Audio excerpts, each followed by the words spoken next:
Dito ang inyong sumbong, siguradong may respondeng katapat. Hindi nagdadalawang isip na tumulong sino man ang nangangailangan. Ngayong gabi sa Responde, Mata ng Mamamayan. Expose, beep cars na ginagamit sa pagsakay ng mga tren nagkakaubusan. Pero ang beep cars na ito abay pinagkakakitaan pala online.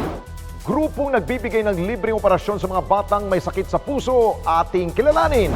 Kababayan natin sa Singapore na may sakit na pancreatic cancer, binisita ng Responde.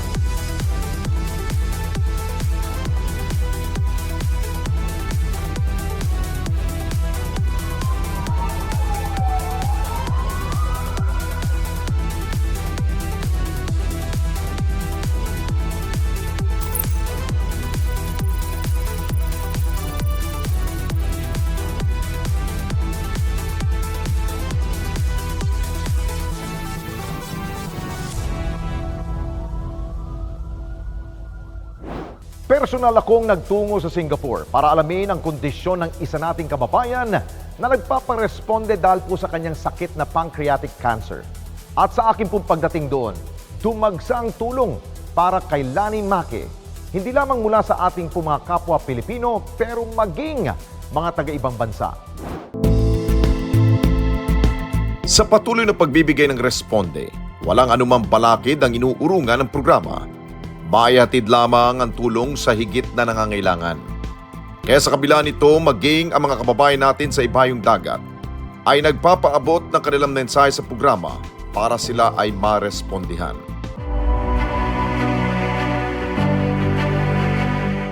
Isa na rito si Lani Make.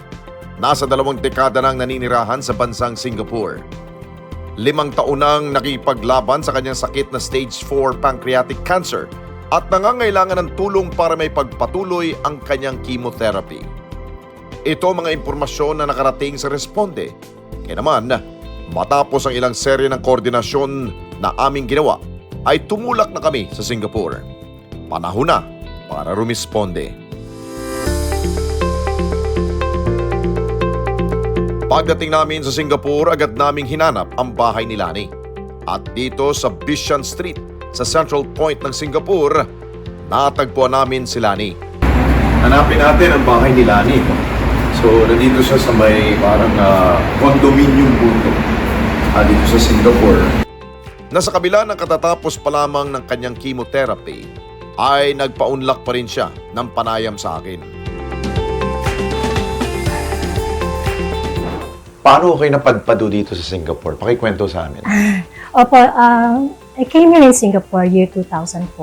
So, na-transfer po ako sa previous company ko from Siemens Philippines to Siemens Singapore. Then, nagkaroon po ako ng chance na makapagtrabaho sa Siemens headquarters sa Germany po. So, after I have mga 2 years of delegation po ako doon.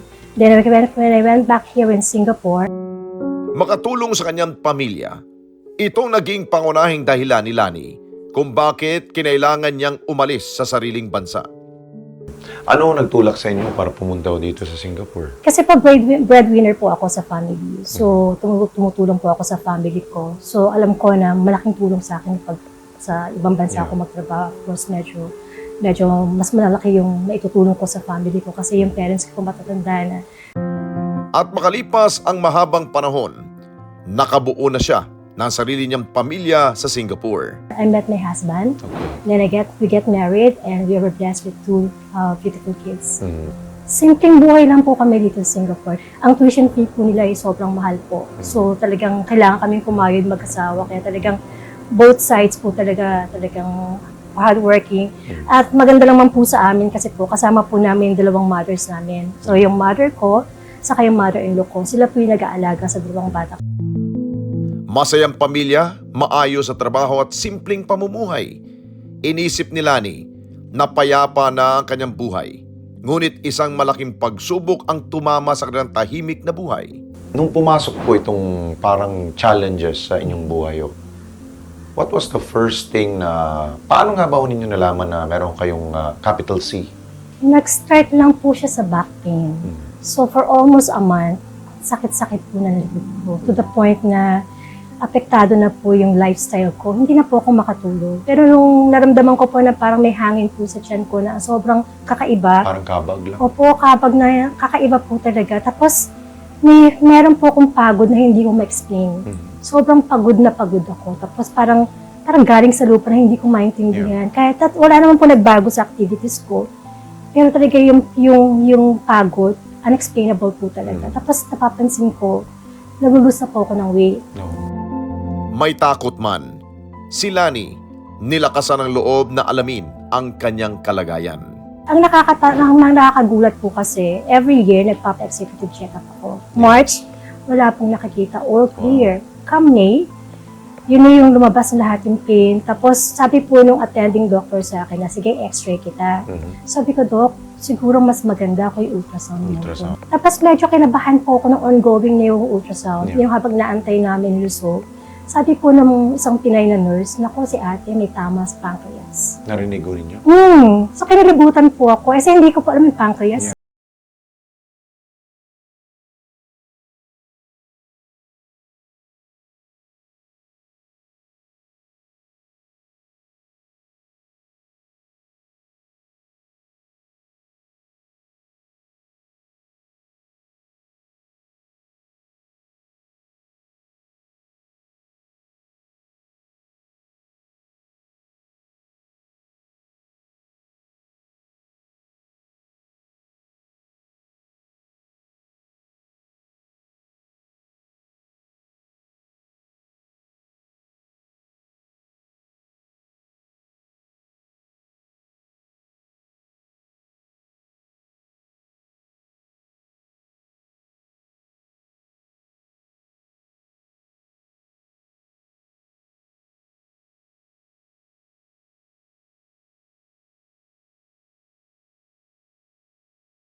At kahit pa may pinagdadaan ng pinansyal na problema, para may taguyod ang kanyang paggaling, malalampasan nila ito sa tulong ng mga nagmamalasakit sa kanyang sitwasyon. Akala ni, dahil ito na ho yun, no? Tuloy-tuloy na ho yung inyong pagpapagamot. Anong iniisip po ninyong maaring balakid at problema ninyong pamilya ho ngayon? Ang hirap po talaga kasi ang dami-daming factors eh. Pag ang tao na diagnose ng cancer, hindi lang naman po ako eh. Buong pamilya eh. So, Apektado. apektado po talagang buong pamilya. So, ang hirap-hirap, one, financial. Talagang hindi mo alam kung paano mo itataguyod yung treatment. Maswerte po kami kahit papaano, may insurance kami. Pero aside from that, syempre marami po akong mga treatment na, kasi po pinag-mix ko po eh. Kasi po na-try ko po dati yung standard of care. Effective pero nagkaroon po ako ng relapse. Tapos nung tinry ko po yung traditional or medicine approach, hindi kaya. So kinumbine ko po siya. Medyo maganda po yung survival rate ko. So, ayun po, marami akong natutunan sa buhay. Change of diet, change of lifestyle, pati po buong pamilya ko, in-encourage ko na samahan ako. Update ho ngayon, no? After continuous po yung inyo pong treatment, kumusta po kayo ngayon, no? Okay naman po ako ngayon, pero yun nga po yung cancer is like a roller coaster. Minsan maganda yung result ng PET scan, minsan hindi, minsan ganun. So, as of now po, based on my latest PET scan last July, yun nga po mayroon pong activity yung liver ko, saka yung lungs. So, yun po yung na-address namin ngayon. So, tulog naman po yung si pancreas, saka yung lumbar ko. So, yun po. Sana po ma-address ng immunotherapy at sana nga po i-bless ako ng Ama na full remission para po to live a normal life. Yeah. Sa kabila ng mabigat niyang suliranin, si Lani nasa puso pa rin ang pagtulong sa iba. Sinisikap pa rin niyang magbigay ng payo at gabay sa mga katulad niyang may sakit na kanser. Katunayan, isa rin si Lani sa co-administrator ng Facebook page na Power of 10 Pancreatic Cancer, na mga miyembro ay nagmula pa sa iba't ibang bansa. Naniniwala si Lani na sa pamamagitan ng kanyang aktibong pagpo-post sa social media ay maraming katulad niya ang kanyang narerespondihan at natutulungan na huwag sumuko. Isa sa mga purpose in life ko nga po yung to help others po who also suffering with the same cancer. Yun nga po yung sinasabi ko nga po sa kanila na if you love your life before cancer and don't be afraid to live your life after the cancer diagnosis. Kasi nga, you can find beauty once again. Ang mabuti niyang kalooban, determinasyon na lumaban para sa kanyang pamilya at maging inspirasyon sa iba, nararapat lamang na marespondihan. Lingid sa kalaman ni Lani na bago pa tumungo ang team sa Singapore, ay naipaabot na namin sa ating mga kababayan ang gagawing pagresponde ng grupo sa kanya. At hindi kami nabigo dahil maliban sa kapwa natin mga Pilipino na nagpaabot na ng tulong pinansyal, ay tumugon na rin sa ating panawagang tulong para kay Lani ang iba pang nasyonalidad. At ang mga taong ito, hindi na nais pang magpakilala. Ma'am Lani, kaya kami nandito, merong pong mga lumapit sa amin dahil na nabalitaan pa nila nangyari sa inyo. Meron kami sorpresa sa inyo. Ito po'y maliit lamang ho na, no? Para at least makatulong dahil nga nakakalungkot ang dinadanas ngayon. Ay, ito. Bunso po. Yeah. Naya po. Yeah. So ngayon, ito na po. Amin po iaabot. Ito po yung from Responde. Ito po sa Responde po, Ma'am Lani. Maraming salamat. Ito po yung screenshot. May nagpadala na po Ito mula po. sa group of 500. Ito, meron pong nagpadala ho sa inyo pong account. Thank you. Nagpadala na po. Si Ma'am Lani Padilla. Tama mo bang account number mo? Opo, tama naman. Tama naman po, no? Ayun. At mayroon pa akong parating. May parating po. Ay, thank you po. Malaking tulong po sa pamilya. Yes. Bagamat nakita ko ang luha ni Lani, mas lalo kong napatunayan ang katatagan ni Lani bilang isang asawa at inang gustong mabuhay ng matagal para makita pa ang magandang kinabukasan ng kanyang pamilya. Ano pong mensahe po ninyo? Paano ho ba ang kumapit para kayo po ay manatili pa rin, nandyan pa rin ho? Kasi po yung family ko po talaga yung main reason ko to serve, to fight. So, hindi po ako dumating sa point na talagang to the point na sasuko po ako. So, nahihirapan po ako, napapagod, pero hindi po ako sasuko. Totoo po na life is really quite difficult, pero hindi naman po mahirap tumawag sa Ama. Based nga po dun sa experience ko, if you turn your worries into worship, our Lord God will turn your battles into blessings. Meron nga po akong cancer, but cancer didn't have me. So, yun po. Laban lang po talaga. Anumang problema dumating sa ating buhay, manalig at huwag sumuko. Dahil sa bawat panalangin na ating gagawin, paniguradong may responding darating na manggagaling sa mga may mabubuting puso sa mampanig ng mundo.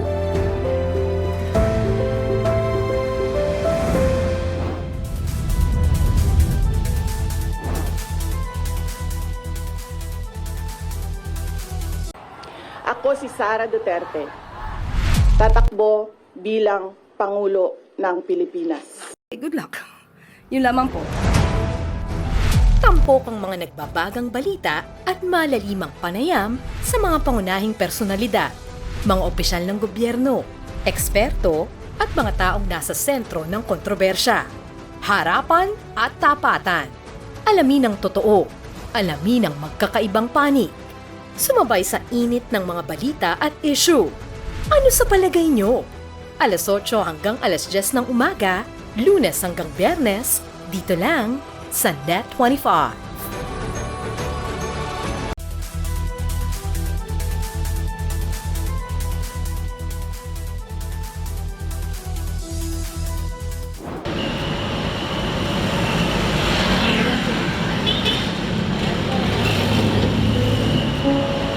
Isang lalaking naka-wheelchair na nagtitinda ng pastillas ang nakilala ng responde sa isang bayan sa Bulacan.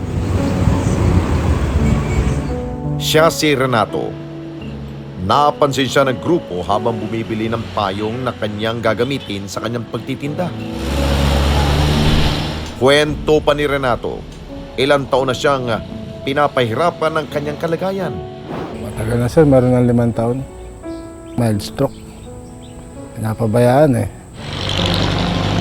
Anya, nagtitinda siya ng pastillas upang may pangtustos sa pang-araw-araw niyang pangangailangan. Matagal din ako naghanap ng pagkakitaan, wala talaga. May nagbigay sa akin ng cellphone, may napanood ako, ginaya ko na lang. Okay naman, kuha ko naman mga panggastos ko kahit papano. Pinagkakasya ko lang din. Pag kumita ako sa maghapon, hinahati ko sa 3. Bayad ko sa bahay, pang-araw-araw ko. Sana ko, sinusobra sana ko. Madalas nga wala ako eh. Kasi magkano lang tinutubo ko dyan eh. Hindi pare-parehas, minsan 300, minsan 400. Wala na rin umano siyang kasama sa bahay. Meron akong 4 na anak. Yung 2 hindi ko nakikita, pero yung 2 madalas kong kasama. Yung bunso, naampun na. Ako nagpapaaral. Kaya laging kapos kasi mga bayarin ko sa eskwelahan. Malaki rin ang gastos eh, kulang rin talaga. Kailangan talaga araw-araw ang kayod. Hindi ko na rin iniisip kasi sarili ko. Iniisip ko lang tuwing nasa labas ako. Paano yung bukas niya kung hindi ako kikilos hanggat kaya ko naman. Ang kanyang asawa naman ay pumanaw na. Nung ma-stroke ako 2014, ilang buwan lang namatay, inatake. Hindi ko nga alam na namatay eh. May nakakita lang sa akin na kamag-anak eh. Nabing patay ng araw. At sa aming pakipagkwentuhan sa kanya, dito namin nalaman na taga Santa Maria, Bulacan si Renato. Ilang bayan ang layo mula sa Giginto kung saan namin siya nakilala. Kwento pa niya kung saan-saan siya nakakarating sa kanyang pagtitinda sakay ng wheelchair. Diba, minsan nakarating ako ng Apalit, Pampanga, minsan sa Monumento. Gaya ngayon, papunta akong Baliwag. Pag sa Pampanga ko, papunta ron, wheelchair ko. Pag pabalik hindi ko na kaya, masakay ako ng jeep niya sa may Kapitolyo. Pauwi Santa Maria. Alas 3 ng madaling araw, lalabas ako sa bahay ko, Santa Maria. Nadating ako sa Pampanga mga alas 5 ng hapon. Makakauwi ako alas 3 ng madaling araw. Yung katagal. Pag paahon, paatras ang takbo ko, tinisigad ko ng pako. Mahirap talaga. Malaking sakripisyo eh. Kaya wala akong choice eh. Ganito, mahirap lang din ako. Dagdag pa ni Renato, may mga tao ring tumutulong sa kanya. Tulad na lamang ng sales lady sa supermarket kung saan namin siya nakita na bumibili ng payong. Sinagot nga yung 100 kasi kulang yung pambili ko. Magkano po ba dati yung bili niyo? 299 lang eh, naging 399 sir eh.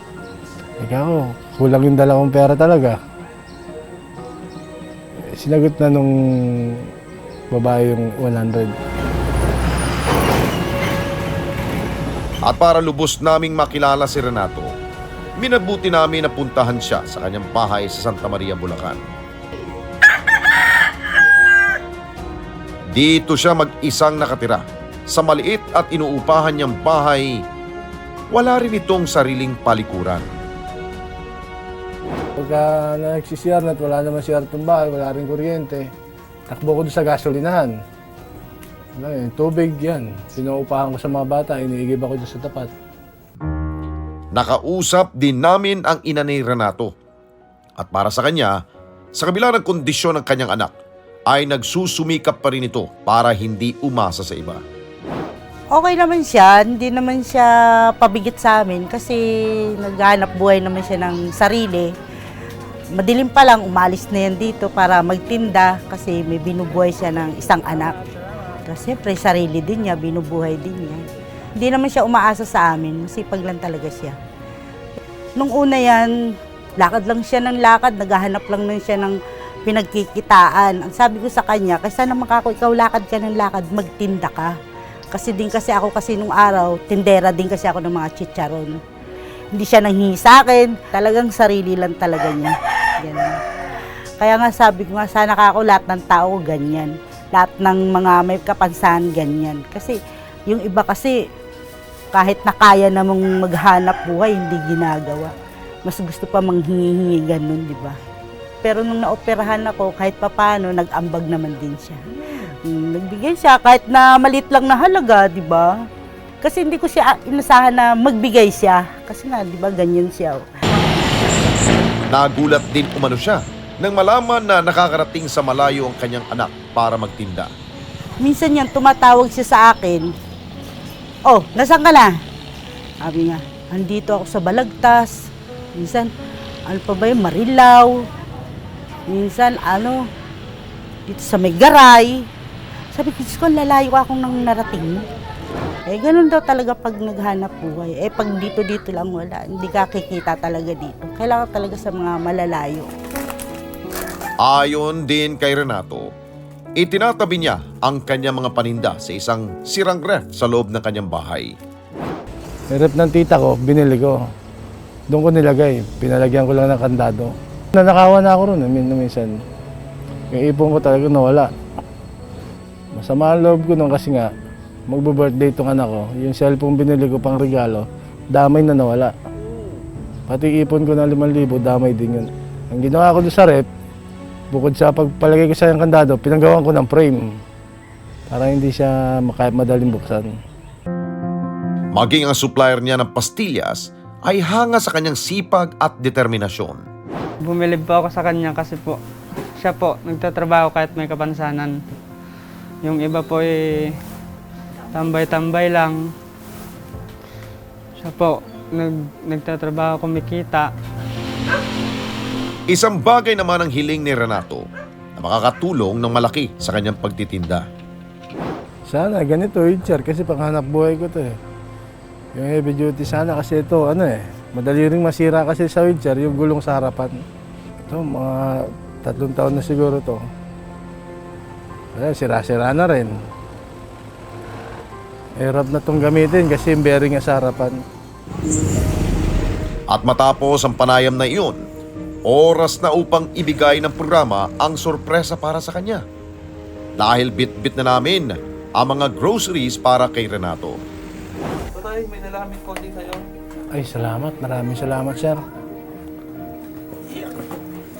Para kahit paano matulong sa iyo. Malaking tulong na sa akin to, sir. Wow, ang dami. Kabila pa ng taon to, sir. Abutin to. Ang dami to, sir. Sobra-sobra naman to, sir. At ang hiling niyang wheelchair, syempre, sagot na rin niya ng responde.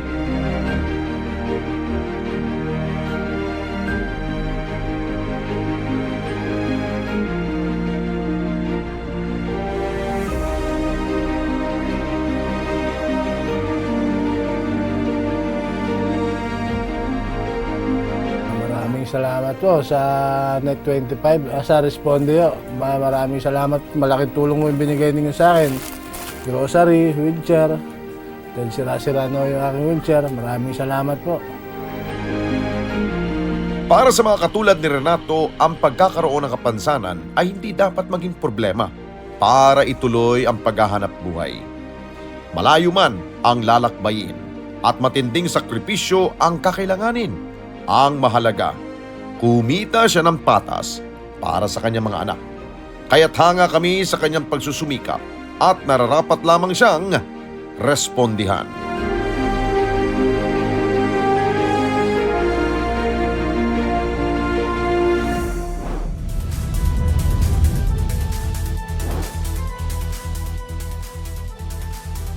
Sa mata ng balita, una sa kaalaman, mga boses na mapagkakatiwalaan ng mamamayan. Higit sa 100 milyong pisong halaga ng shabu ang nasapat sa isinagawang bypass operation sa lungsod ng Baguio.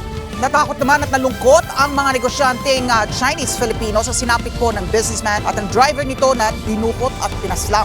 Ali Soto, Alex Santos, Mata ng Agila Primetime. Lunes hanggang Biyernes, alas 6 ng gabi, dito lang sa Net25. Let's net together sa Net25. Sa Net25.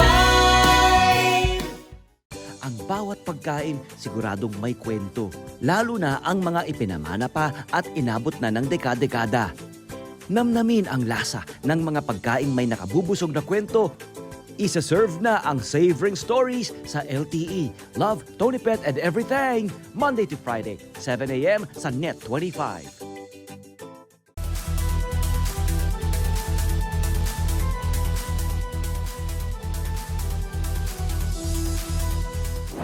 Matinding hirap ang sinasagupa ng mga commuter ng MRT, LRT at PNR sa araw-araw nilang pagbiyahe. Dagdag pa riyan ang nagkakaubusang beep cards. Pero ang mas nakakabahala, talamak ang bentahan sa online na nasabing reloadable stored value cards at sa mas mataas na presyo. Narito ang aming naging investigasyon.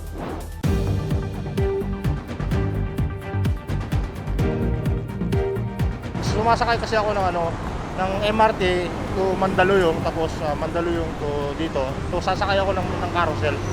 Ano sir yung gamit mo? Big card o yung single journey ticket? Yung single lang po. Eh minsan kasi walang budget eh. Mahirap din kasi pag walang budget. Po, pagpapasok ko sa trabaho, big card. Mas siya, mas mabilis siya pag mapasok ka. Hindi ka napipila. Maglo-load ka na lang, tapos diretso ka na. Big card po. Mas maganda kasi pag nagmamadali ka, hindi ka napipila doon. Pag journey kasi pipila ka pa doon. I have beep card, kaso pag naiiwan ko, so single journey ticket. Pero if mas convenient sa akin yung beep card. Kasi may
across all lines.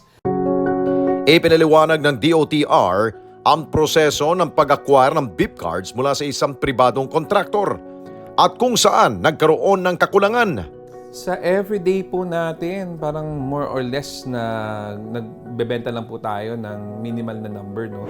Hindi naman po siya umaabot sa 100,000. Base po sa mga forecast ng ating mga PTOs, parang sa isang buong taon po, meron po silang roughly nasa 250,000, 300,000. Depende po sa pangangailangan, base doon sa sales na nagagawa po nila on a daily, monthly, and yearly basis. So, ang system po niyan, ang ating po mga public transport operators, si LRT 1, 2, and 3, sa month po ng September, base po sa naging sales ng beep card noong 2015, halimbawa, so yung 2016 projection, nakikita na po nila yan, fino-forecast na po nila. Base po doon sa forecasted ng mga PTOs ni Line 1, 2, and 3, binibigay po yan kay AFPI. Dahil si AFPI po ang magsusupply ng card bilang siya po ang ating card issuer sa pamamagitan po ng isang purchase order. At yung purchase order na yon, yun po yung nagsasabi kung kailan mo dapat i-deliver sa akin yung card. Ibig sabihin po, si AFPI ay merong pananagutan sa atin, sa gobyerno, sa 1, 2, and 3 na i-deliver mo sa akin on time. Yung mga beep cards na yan, base sa aking demand, base sa forecast na ginawa ko nung previous year para sa next year. Sinabihan tayo ng AFPI, yung issuer natin ng beep card na may posibleng shortage ng beep card ng second quarter ng taong ito. So after ng second quarter na yan, minonitor natin yung situation and tinanong natin bakit nagkakaroon ng shortage. We also conducted our investigation. So lumalabas na meron talagang global na shortage ng chip na ginagamit sa pag-manufacture ng beep card. Yung chip na yan is an NXP chip na very specific yung technology na ginagamit, EV1 NXP chip, MyFair Desfar, na isa lang yung nagagamit for now. May kakulangan yung chip na yon. Well, isa sa mga rason is nagbago kasi ng priority yung manufacturer ng chip na instead na yung chip na magamit mo sa card, mas inuna nila yung mga chip na ginagamit halimbawa sa motherboard ng mga sasakyan. So, yun yung una. Pangalawa, nagkulang talaga yung chip. Kasi una, apektado tayo ng gera sa Russia dahil yung specific na gas, yung neon gas na ginagamit sa pag-manufacture ng chip ay nanggagaling doon sa kanila. Pangalawa, yung pandaigdigang logistics problem, yung problemang pang-ekonomiya. And then yung pangatlo is maraming manufacturing site ng chip ang nagsara sa China dahil sa COVID-19. Sa ngayon, nasa 59,000 pa ang kakulangan ng AF Payments Incorporated sa MRT3 habang halos na i-deliver ng lahat ng beep card sa LRT lines. May nasusupply po pero delayed lang. As a matter of record po kay LRT2, kung ano man po yung demand forecast nila last year for this year's implementation ng bentahan ng card, na-deliver na po yan lahat ni AFPI. Si Line 1 at saka po si MRT3, yan po yung may utang pa si AFPI. For MRT3, yun nga po, kulang ng 59,000 pa yung card na kailangan. Kasi for the whole year po ng 2022, dapat po ay merong 250,000 na bagong card si MRT3, pero ang na-supply lang po niya is 191,000. Kaya meron pa pong 59,000 na dapat may deliver si AFPI at base po sa kanilang projection, madideliver siya hanggang sa next quarter ng 2023. Dinepensahan din ng DOTR na halos kalahating porsyento ng araw-araw na sumasakay ang mas pinipili pa rin gumamit ng single journey tickets. Habang sa kanilang pag-aaral, ang mga gumagamit naman ng beep cards ay limitado rin ang inilalagay na pondo sa nasabing card. Noon po nagsimula tayo ng smart card ng 2015. Parang lumalampas po sa 50% to almost 60% yung gumagamit ng stored value card. And then meron po tayong mga around 40 to 45% na single journey ticket. Ngayon pong after ng pandemic, 50-50 po bumaba yung gumagamit ng stored value card and then tumaas yung gumagamit ng single journey ticket. Ngayon po, mula po 2015 hanggang 2022, parang likely nasa 7 years na tayo ng ating operation sa AFCS, hindi po nawawala yung mga talagang pumipila doon sa stations and yung single journey ticket yung ina-avail nila. So sa amin pong pag-aaral, parang lumalabas po na Hindi lang po siya culture na tipong bakit kailangan yung pumila for SJT every now and then. Samantalang meron kang store value card na kapag tinap mo po sa mga gate ninyo ay discounted yung fare. So may discount ka kung SVC ka, stored value, kaysa SJT ka araw-araw. Pero parang ano po siya, not really a mindset, but yung kakayanan po talaga ng mga daily commuters natin na hanggang dito lang yung kaya nating i-allot para sa ating everyday na transportation allowance or sa pamasahe. Dagdag pa ng opisyal ng DOTR na matagal na nilang panawagan sa publiko na suportahan at bumili ng mga beep cards dahil na rin sa ito ay mas convenient at makababawa sa pila ng mga pasero araw-araw. Iyan po yung matagal na nating drive especially nung nag-pandemic. Yung contactless commuting is something that we are really trying to kumbaga educate our riders na ito nga cashless, ito wala kang kumbaga interface o nakikisalamuha ka sa mga tellers natin kasi that adds up to the exposure din, hindi lang nung pasahero kundi pati ng mga tellers. Pero dumarating ka dun sa punto na yun talaga yung pinimili ng mga passengers natin. Kung susuriin ang inyong beep cards, meron itong expiration date. Kahit na anong bagay, di ba? Pag binili mo, ginagamit mo, normally may wear and tear, di ba? Yung mga laptop, normally pinapalitan every 2 or 3 years kasi nga, ordinary wear and tear, araw-araw nagagamit. May mga components na nasisira, may mga components na napupundi. Ganun din po yung beep card. Gaya po ng sinabi ko, yung card, meron pong chip na ginagamit sa loob, meron pong antena yan. Na later on, yung antena na yan gumagamit po ng kuryente na nakikipag-usap po doon sa reader natin whenever you are tapping the card. So pag tap mo po ng card, though contactless po yan, yung reader nagsasend ng signal and then nag-uusap po sila. Yung pong tapping na yon, tapping in, tapping out, is nagagamit mo po yung card, kumbaga. And then, nasasaksak mo dun sa chip, yung mga information, etc. Yung pong ordinary wear and tear ng card at yung paggamit mo ng card, tapping in, tapping out, yan po yung dahilan kung bakit tayo naglagay ng expiry. Ano po? Yung expiry primarily is a guarantee na yung card mo ay magagamit mo within that expiry period. And whatever amount ng perang meron ka sa card na yon is protected. Kasi kung wala pong ganong klaseng protection, matatalo ang mga consumers natin at the end of the day. Linaw nila, alam ng DOTR ang bentahan online. Duda nila na ang ilan sa mga binebentang ito galing sa mga hindi otorisadong seller, habang ang iba naman ay binebenta ng ilang pasahero na may sobra-sobrang nabiling cards. Sa kabila nito, bantay sarado naman sa kanila ang sinumang nagsasamantala rito. Dati pa po daming alam na meron pong nabibenta na ibang card other than dun sa card na binibenta sa railways. Pero sinasabi po natin na mas mura yung card na binibenta sa mga railway stations kasi primarily subsidized po ito ni AFPI at saka ng DOTR. So, ang gobyerno po sa bawat isang beep card ay meron tayong subsidiya na 20 pesos.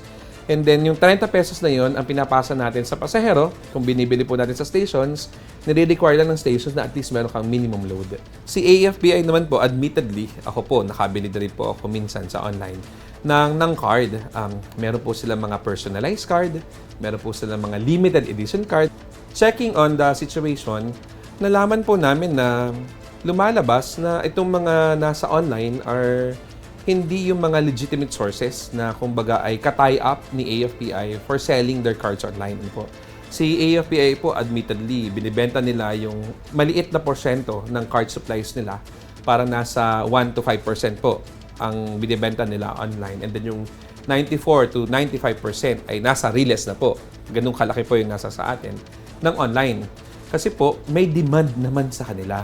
May mga customers po na kumbaga nagre-request sa kanila na ibenta nyo naman siya online. So, kaya po nandyan si Lazada, nandyan si Shopee, para yung convenience naman nila. I mean, hindi ko kailangan pumila sa station kasi pwedeng mag-order lang ako online, deliver ko door-to-door via Lazada and Shopee, though at a higher price. Ang agarang responde nila sa usapin na ito, isaayos ang sistema ng paglalabas ng mga beep card sa mga istasyon. Nung sinabi po ni AFPI na, hey, line 1, line 2, line 3, baka may shortage later on. Magtipid muna tayo sa card. So, simula po noon, meron pong ginawang style o strategy ang mga railway system para makontrol yung bentahan ng cards. Dati po ang card na beep card ay mabibili nyo sa tellers at sa TVM. May limit po hanggang 10. Kayo po, isang passenger, pwede kang bumili ng 10 for your companion, etc. Pero ngayon po, 1 is 1 lang. Kasi po, gusto natin na by this term, kung saan ini-expect natin na susunod yung next delivery, meron pa po tayong supply ng card. Ang inyong mga cards tulad ng debit at credit cards, posibleng na ring magamit sa mga susunod na taon sa paglulunsad ng bagong pamamaraan ng kagawaran, katuwang ang iba pang ahensya ng pamahalaan. Ang DOTR po ay hindi tumitigil sa paghanap ng mga possible solutions at ang long-term solutions po natin dito ay yung ilunsad po natin ang ating ALCS National Standards. Ano po ang ibig sabihin ng National Standards? Ngayon po, may problema kayo sa card, kumbaga. Gusto po natin na ma-enable po halimbawa yung mga bank cards na nandyan po sa market. Kung si ma'am, si sir po, meron kayong mga bank accounts. Meron pong tinatayang 20 million na EMV contactless cards na gusto po nating magamit na rin as a fair medium sa pagbabayad natin for transportation. Panawagan ng DOTR na maging responsableng commuter at ingatan ang mga beep cards sa tuwing sasakay sa mga istasyon. Alagaan po natin yung ating mga beep cards kasi yun nga po, meron po tayong hindi naman po kulang pero delay na supply ng ating beep cards and sana po ay maintindihan ng ating mga mananakay na ito po ay nakakatulong sa ating day-to-day na transport activity. Kami naman po sa DOTR, ang amin lang pong magagawa palagi ay pakiusapan ng ating mga mananakay na ingatan po ang inyong mga cards and bumili lang po kayo doon sa mga authorized dealers. Kasi again, hindi naman po sa ayaw natin na tulungan yung iba nating kababayan dahil magbebenta po nila yung card nila.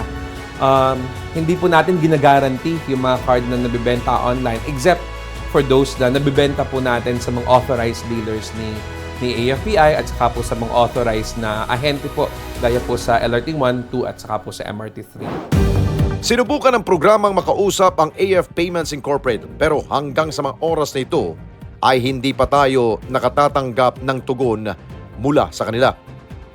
Hangad ng bawat Pilipinong mananakay ang maginhawa at maayos na transportasyon para sa lahat. Ang Responde, patuloy na maghahanap ng mga kasagutan sa mga tanong ng mga kababayan nating lubos na umaasa na patuloy na uunlad ang mga pangunahin nating mass transportation sa bansa.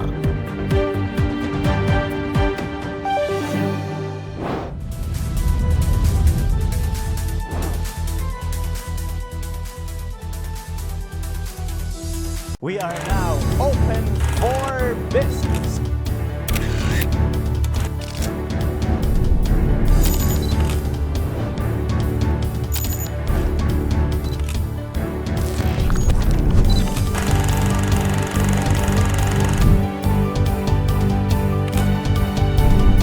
Open for Business with Cesar Vallejos. Every Sunday, 9 p.m.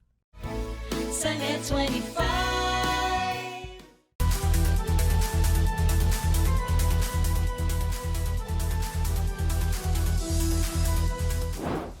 Ang mga batang may sakit sa puso, may pag-asa na ang maoperahan.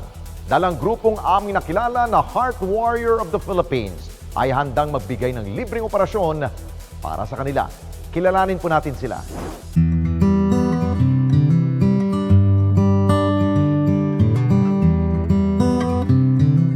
Pagtulong sa mga batang may sakit sa puso na mapagamot at mapaoperahan.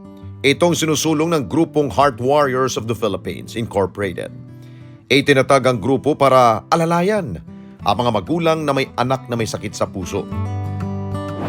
Ang Heart Warrior of the Philippines ay itinatag 11 years na po ngayon as pay forward also nung nag-create ng NGO si Mr. Hiner Cabrera, which is Happy Heart na yung kanyang patient with congenital heart disease na naoperahan sa Philippine Heart Center po. Nag-create siya ng NGO which is to cater ng mga heart mommies with the same diagnosis. Layo ng grupo, natulungan ang mga magulang na makalikom ng pondo sa operasyon ng kanilang mga anak. Bilang incorporation, Ang main ano namin is yung support ng mga medical information. Kami po ay nag-share ng mga information kung saan po sila pwedeng lumapit na mga pwedeng makakatulong sa surgery ng mga anak nila. And then po yung mga pag-share ng info ay malaking bagay po yun. Kahit hindi kami nagbigay ng pera pang surgery, pero pag yung mga connection namin na pinagyaman, yun po yung nagka-counterpart sa surgery nila. Bilang kami po ang kanilang tulay para makakakuha ng tulong sa mga gobyerno at sa mga private institution. Kami po ay nabubuhay through our sponsors, partner na mga NGO, private institution, then mga doctors, nationwide din po. Naghahanap kami ng sponsor through Facebook, like fundraising, mga raffle for a cause, selling for a cause to sustain yung mga aming isusupport sa mga congenital heart disease. So, ang Heart Warrior of the Philippines ay more on sharing information. Step by step po yan ang aming pag-relay sa kanila ng information. Kasi minsan, lalo na galing probinsya, sir, siyempre walang kamag-anak po dito. Sa Maynila, wala silang matirahan, gusto magpa-opera. So hanggang may bakante yung, kunyari bahay ko, bahay na inuupahan ko, may bakanting room, edi doon muna tumira. Tinitiyak naman ng grupo na lahat ng donasyon na ibinibigay ng mga sponsors ay nakararating sa mga beneficiaries. So bilang transparent, meron naman kami pong official receipt to issue sa aming mga sponsors. Trust lang po ang aming puhunan. Kasi sa ngayon, kaka-open lang namin ng bank account. So we assure that next year, marami na po kaming proyekto na which is kami mismo ang magpo-fund sa aming beneficiary. Yung mga simple diagnosis, kaya na namin tulungan para makapagpa-opera agad. Pag hindi naman namin kaya ibigay, nangangatok kami sa ibang mga partner. Doon pumapasok yung mga aming partner NGO rin.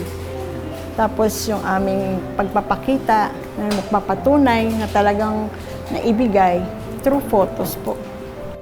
Dagdag pa ni Ruby, lahat ng kanilang miyembro ay mga volunteers.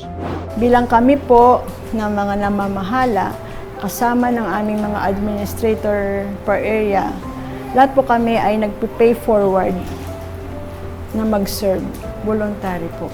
Dahil sa aming mga anak. Pero as pasasalamat at gusto namin makadugtong buhay sa kanila, hindi kami umaalis sa posisyon kahit walang sahod.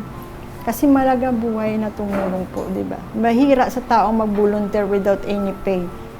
Pero kami pula kami bayad. Proud ako dun. Kasi ang kabayaran naman yun ay ang buhay ng anak namin. Hanggang ngayon, andyan pa rin sa tabi ko. Masaya kaya kasi yan o, mga happy heart namin. Nakakapag-smile na. Hindi lang bata ang aming focus, kundi yung magulang din. Kasi pag nagkukos ng depression yung ang ng mga bata. Pero kami, doon kami papasok na kausapin yung mga nanay na tibayan yung loob. Ang tulong na natanggap ni Ruby ang nagtulak sa kanya upang maging volunteer worker sa kanilang grupo. Siguro nga laging problema ng magulang is financial problem. Kaya nung time na nag-oxygen yung anak ko at nagkaroon ng mahal na medicine, hindi na na-sustain ng asawa ko yung pangailangan niya po kasi sobrang mahal. Kung malaking tulong yung social media sa panahon ngayon, nag-search lang po ako ng heart. Pag-click ko ng heart, lumabas yung Heart Warrior Philippines. So someone na nag-post ako doon, may nag-message. Sabi niya, ma'am, ito po yung maitulong namin. Nagulat ako kasi hindi naman niya ako kilala. Marami silang maitutulong sa'yo. Nandun lahat ng mga tips ba kung paano masustain yung medical needs ng bata na hindi lang kami puro hingi. Tapos may mga tips sila, yung mag-reseller ka for a cause, kanya may business ganito, magbenta ka, wala kang ilalabas na kapital, basta ibenta mo lang, din ibalik mo yung kapital dun sa may-ari ng business. At sa loob na 11 taon, libo-libo mga batang may sakit sa puso ang kanilang narespondihan. Nung nag-umpisa ang aming priority sa Save Heart, Save Lives project namin, Since 2019 till now, umaabot po kami ng 1,000 plus na po yung aming beneficiary. Sa pamamagitan po yun ng tulong ng mga Rotary family namin, mga senators, congressman. Alam naman natin na ang congenital heart disease ay hindi kusang naghihilom. Through surgery po, nag-i-extend ang kanilang buhay.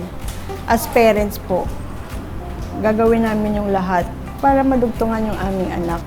Sikapin po na makalikom tayo ng funds. Huwag pong mahiyang maglapit sa mga politiko natin. Nakilala rin namin si Ronald, isa sa mga natulungan ng Heart Warriors of the Philippines upang maoperahan ang kanyang anak. Nakilala ko si Ate Ruby na ng Heart Warriors. Doon na po umusad yung pagtulong sa akin na para maoperahan yung anak ko. Ang sakit po niya, congenital heart disease. May butas po yung puso niya. Bali nakita po dalawa. Hanggang sa mag-decide na operahan. Tapos, yun na, doon na gumulong yung pagtulong ng Heart Warrior. Mano ng pondo, pambayad, mga guarantee letter, kung saan pwedeng humingi ng tulong. Na-detect ko yung sakit niya sa puso. 3 months. Hanggang sa naging na-opera siya, 10 years old na siya. Ngayong taon lang po siya na-opera. Para kay Ronald, handa niyang tiisin ang lahat. Gumaling lamang ang kanyang anak. Mahirap po kasi kumbaga ako lang tumitingin. Ako rin sumasama sa kanya, check up. Tiyagaan lang po. Pila. Talaga pong tinaga ako, sir. Kasi nakikita ko sa bata, hinihingal. Hindi siya makaano sa mga bata, makasabay. Hindi yung bigla siyang uupo. Sobrang hingal niya. Kasi ngayong puso niya may butas. Pinis ko po yun para mapa-opera siya. Kasi ngayon, nakakatakbo na siya. Pag naglalaro siya, nakakasabay na sa ibang bata. Lumakas siya kumain. Di tulad dati, may sakit pa siya. Masaya sa pagkain. Kaya yung na-operahan siya, tuwan-tuwa ako. Nakausap din namin ang ina ng isa sa mga batang kasulukuyang inaalalayan ng grupo, si Joanne. Anya, napakalaking tulong ito, lalo na sa mga katulad niyang single parent. Nung 3 months old po siya, doon namin siya na may sakit siya sa heart dahil nag-start po siyang nagka-clubbing po siya. Una-unang nakilala ko po talaga si Ma'am Ruby Laurencio po, Maha. Hanggang sa nasa payuhan niya kung papaano makalikom ng fund. Natulungan din po ako ng Heart Warrior of the Philippines through sa partner po nila. Nag-counterpart po sila yung sa medical assistance. Tapos yung iba, ako na po yung nag-aayos. Hanggang nabuo po namin yung lahat. 2019 November na opera po siya dito sa Heart Center po. Medyo nahirapan po pero lumaban naman po siya. Doon ako parang madaming pinagdaanan pero never ako sumuko.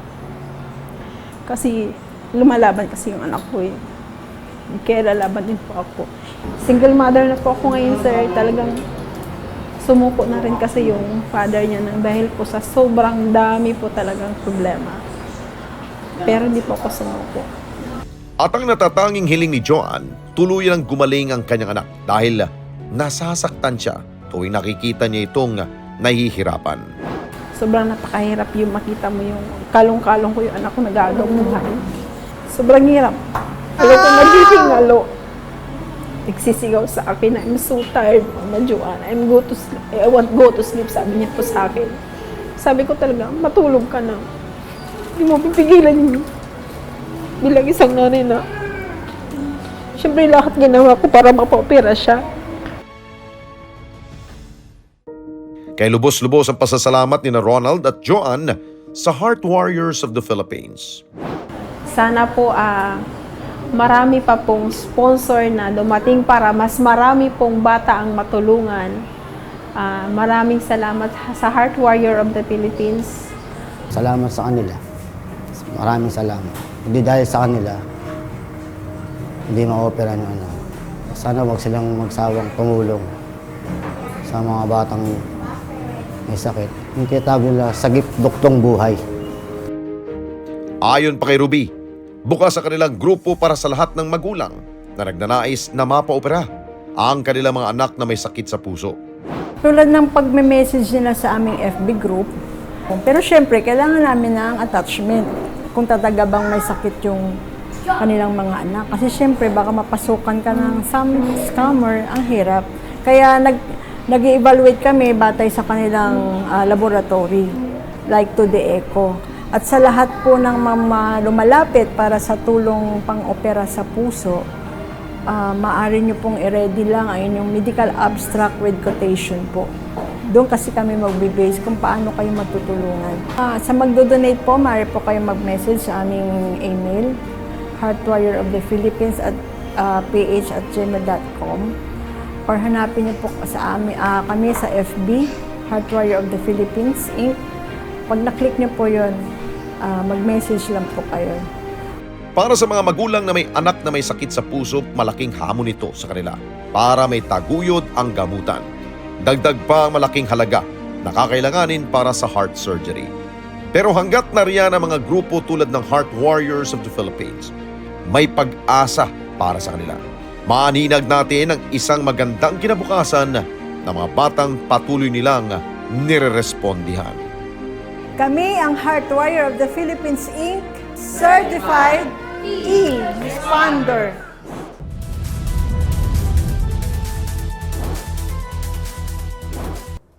At kung kayo po ay may nais na isumbong sa inyong lugar, problema sa lipunan na gusto po ninyong paaksyonan, mag-text lamang sa 0915-415-1035 o mag-email sa responde@net25.com. Pwede rin kayo magpadala ng mensahe sa ating pong Facebook page at Net25 TV. Sa ating lipunan, hindi na mawawala mga samot-saring problema, kaya tuloy lamang pong pag-aksyon, paghahanap ng solusyon. Lalo na ngayon, may masasandalan ka ng Certified E-Responder. Hanggang sa susunod na Sabado, ako po si Alex Santos at ito ang Responde, mata ng mamamayan.